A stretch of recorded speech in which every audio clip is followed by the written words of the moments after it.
Hey guys, thanks for tuning in again. So this week we're going to be looking at 3 big co-browsing questions, part 2. If you haven't seen part 1, I'll link that below so you can check that out. But for the moment, let's jump straight into it. Okay, so a really common question that we get asked a lot is how private is co-browsing? As more businesses head online, consumers are often warned to be wary of cybercrime and to be mindful of their online security, and rightly so. So it's fitting that we begin with co-browsing's privacy. So first of all, there are no plugins or downloads required for co-browsing. It all takes place within the browser. During a co-browsing session, the agent only ever has access to the web page that the customer has allowed them to see. They're not able to see any other tabs, any other windows, files, documents, or the desktop. If the customer decides that they want to end the co-browsing session, they can do so at the click of a button instantly.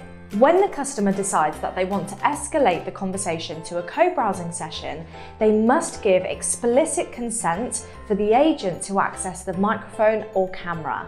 Of course, access is then only granted for the duration of that one session. Equally, a great co-browsing session can take place running alongside a web chat conversation. Alternatively, you can even have a one-sided video call to run alongside the co-browsing session as well, which means that only the agent is able to be viewed and not the customer. But here's the bottom line. The customer has full control throughout the entire co-browsing session. So another key question is, what exactly is an agent able to do on a customer's screen? It's really important to remember that throughout a co-browsing session, the customer retains control of the movements on the screen. In many cases, the agent will verbally guide the customer through the website and talk them through any navigation that they need to do. Sometimes an agent might use a pen or a highlighting tool to physically draw arrows or highlight something on a screen, just to make it a little bit more visible to the customer.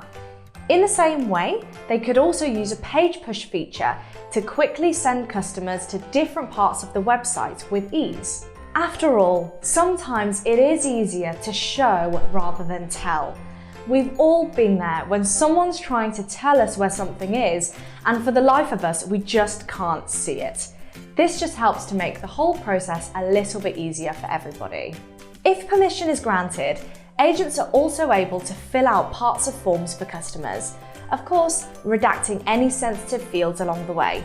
Again, if permission is granted, the agent is also able to take control of the navigation, helping to guide the customer through the website and offer the best possible online customer experience. And the final question for today is co-browsing expensive or difficult to implement? In terms of physically getting co-browsing implemented into your website, this can be done simply with a few lines of code.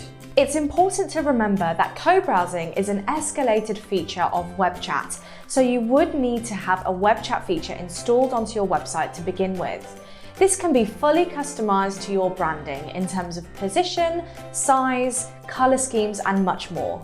If you wanted to partner co-browsing with a voice or video call, these can be easily synced with your existing contact center phone lines. And if you wanted to start off with video calling, there's no reason why you can't use the existing webcam features already built into your agent's computers. But really, it's all about how much your budget will allow.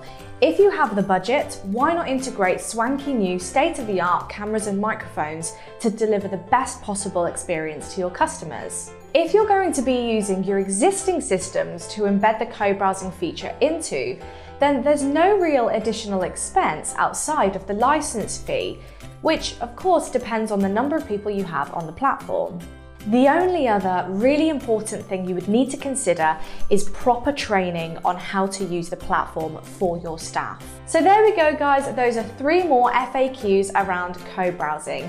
I hope you found this video useful. If you have, make sure to like and share and comment below if you have any other questions. If you want to find out more about co-browsing, head over to talkative.uk where you can chat with one of our advisors and schedule in a demo.